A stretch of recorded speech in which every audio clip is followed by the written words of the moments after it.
Hey everybody, Jim Tedesco here from Millennium County RR version 2.5. It's going to be 3 real soon, trust me. But for now it's still 2.5. I got in the mail today, it's kind of a mail call but also a update on what I've been doing. But anyway, from UPS came today from Amazon and I got this. This is the spray foam that I'll be using on the inside of the shed, the walls and ceilings. Now, I didn't realize the cans were actually this big. They're about 16 inches tall, thereabouts. That's a big damn can of foam. But I got 6 of these, and that should be enough to do it. Each can is supposed to be is capable of doing 20 square foot. Now most of where I need it is on the ceiling, of course, and right along the floor where it's open, you know, where the core gets open. So those are going to be the main areas that get foamed, and whatever's left over I'll do on the walls. It also comes with a smaller can a foam gun cleaner. Pretty cool. Now, comes with, looks like there's several pairs of plastic gloves in there. It's a big bag of them. I know there's more than 2, obviously. Comes with one N95. Even says, I don't know if you can see that or not, KN95 mask, a white hazmat type suit. I forgot what these are called. I actually have a name for these suits, and I forgot what they're called. And you're gonna love this. Check out these goggles. They're like huge, man. Matter of fact, let me pull them out of the package. I gotta try them on. I've never quite seen anything quite this big before, or this hard to get out of the package. Put this in the garbage. Alright. I don't think I'll be able to wear glasses with this though, but that's fine. I don't really need them. Oh, they work pretty good, but they're fucking huge. I look like some sort of a fucking spaceman or something with them on, don't I? Anyway, so you got that. Let me put my glasses back on. Also comes with the application gun. And I'll tell you what, this thing's all metal. I think with like a rubbery plastic handle. This is no cheap gun. I'll tell you what, it's and the can sits on the top of this. And I'm thinking to myself, well, it's going to get heavy real quick. Those things aren't light. It comes with a gun. Comes with individual straws if you just want to fill holes. They have little triggers on the straws. And then it's got these spray tips, and there's quite a few of them. There are 2, 4, 6. I think there's a total of 10 of them. Now, the number 2 is for shooting upward at an angle, and the number 1 is for shooting straight on the walls. So you've got both vertical and somewhat horizontal, or really 45-degree tips, so you can do both, you know, the ceiling and the walls. Pretty slick. Of course, it comes with instructions, and actually quite a few instructions. There's 2 sheets that tell you how to use it, how you should operate it. I've already read through it pretty quick, and it seems pretty basic to me. It's kind of like spraying paint, but not quite. But it's the same concept. You know, you get where you want, you pull the trigger, a quick action because you don't want it too thick. Release the trigger, start the next one, pull the trigger again, and I said, it's pretty much like painting a car. My experience painting cars anyway, so I got that commented. That was $143 for that, which not terribly bad. And I believe the foam is blue on this one, I think. Or it could be green, I'm not sure. I'm pretty sure it's not white though, so that's kind of cool. It'll make it doesn't really matter because you'll see it either way because you're going on a light gray surface with it. Now, hopefully, I'm thinking either Tuesday or Wednesday to do this. I will set up a camera as close as I can on the tripod because I can't actually get in there, but you'll be able to see me do some of it to give you an idea how it's done. So if anybody wants to tackle a job like this, well, you either see the right or the wrong way to do it, depending how it goes for me. So it's going to be fun and interesting, and I'll post that video probably on my show. I'm going to post this one today, but I'll be doing more extensive videos on my Thursday show, which is 6 o'clock p.m. Thursday evening on YouTube, Shortline Thursday. Gotta plug my show, you know. So I got the opening pretty well sealed up. I should say sealed up, but I got the bottom done. Let me I got that piece out of the bottom, so it's not quite level with the shed floor, but pretty damn close. There's about a 1/4 inch difference, not a big deal. And I could probably compensate with that with tile, I'm not sure yet. Place is still a mess, needs a good sweeping. Waiting for the wife to do it. She hasn't been feeling too well lately, so I don't know if she'll get to it today or not. So I got that done, and I got both sides 2x4s in, which is basically your main frame. I still got to do the upper parts of the 2x4 frame yet. And then later on, I'm not sure when, I'll get a probably something about 5 inches wide with 1x, and the edge pieces there to make it look like a finished doorway. I did reroute 2 of the wires. The lower wire, which you can see here,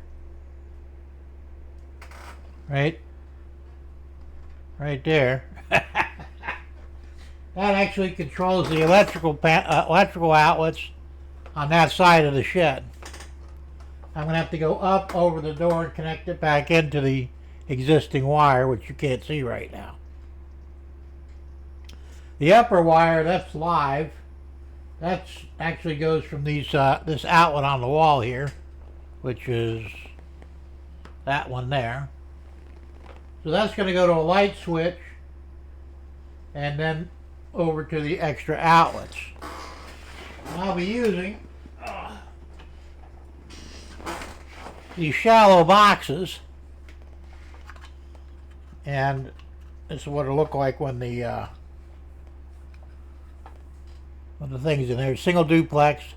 There'll be at least, I think, between 4 and 5 down on the back wall of the metal shed. I don't need any on this side, although there will be up on this side over the doorway to connect to the light. And I'll have the same deal. It'll be a plug-in, but switchable. And the light switch will actually be on the wall, just past that wire, the upper wire. The reason I had to use these is because a large box is like this deep, and it just wouldn't work. So when I put the furring strips up that tack the fiber boards to, back over here, I'll have enough depth for this without this actually hitting the metal shed. So that's how that's going to work. And I bought 10 of those boxes. And like I said, I'm thinking I know I need 2 on this side, because I have to have a junction box for the lower wire. You know, that's code. And then the switch box for the upper wire. That's 2. And then the third box will be up top for the light socket, or light outlet, I should say. And then we'll go down, all the way down, around the back. And I'm going to have probably, yeah, at least 4 or 5 on there. I'm not sure yet. Like I said, I bought 10 of these boxes, so however that works out, that's how it'll work out. I've got plenty of wire to do it with. I bought 25 foot of wire. That should be enough. If I have to buy another roll, I'll buy another roll, but like I said, the shit ain't cheap. And what the hell is anymore? And hopefully, right around the first week of next month, I'll be able to get the white fiber board and start putting up, well, I'll do the ceiling first. And then hopefully the bottom of the walls. And then the top of the walls. And I'm thinking I'm going to need 10 sheets of fiberboard at $14 and change each. So I'm probably looking at about 150 bucks, which isn't terrible. But that's going to be the second biggest expense. And this bench right here, it's going to go in that room against the back wall. Actually, it's a side wall, but depending how you look at it. Straight back against the wall there. This is going to house the printers. And I'll make a small table or buy a small table for the paint booth, which will probably be on the back, the actual back wall, facing that way. Because that's going to be vented. And like I said, I have the, I can't get to it right now. I've got a dryer vent for that. And I'll probably have another small table for the curing tank for the resin printer. Not sure yet. So that's the way it's going to be. I'm not going to put an exhaust fan in because the actual paint booth actually doubles as an exhaust fan. Not that I have a real problem with fumes, but I do have my quality air indicator here. And I'll probably move it into that room. So because it's better suited for in there. And if if I see the fumes starting to pick up a little bit, I'll crank on the paint booth exhaust fan, and that'll evacuate any fumes from that room. And that about covers it. I haven't decided what I'm going to do on the floor yet. I saw some artificial turf. It was tempting, but kind of tacky. In Home Depot, they had an 8x6 for $34, but I'm thinking, nah. But I am thinking maybe indoor-outdoor carpet. If I can find a 6x8 foot piece, I'll just throw that down. Won't glue it or nothing, just lay it down on the floor. And it'll be fine for, a while until it, hopefully I don't spill anything on it. But rather than spending money on tiles, I still got 2 boxes of tiles left from this. So I can make the transition into the other room with the tiles, which I'm only going to need like, what, 1, 2, about 3 tiles actually. And that'll be a smooth transition and throw the carpet on top of that. That's the plan. So, of course, like all plans, it may or may not pan out, so we'll have to wait and see. But I just wanted to do this short video to bring you all up to date on what the hell I'm doing. I am actually doing things. I've been out here every day working a little bit. It's been tough. And yeah, I cut out that bottom section. I couldn't do it with the Sawzall because I couldn't get down on the ground. So I'm thinking, I got chainsaws. I was going to bring the gas chainsaw in because I got a gas chainsaw in Echo. I'm thinking, no, I got an electric one in the shed. So I got the electric chainsaw, zip, zip, popped them right out. Why the hell I didn't think of that in the first place is beyond me. It's basically like a Sawzall, but I could get closer to the work, Because I was going to use a skill saw, but it would have put me about this far from the edge. And I would have still had to cut that out somehow anyway.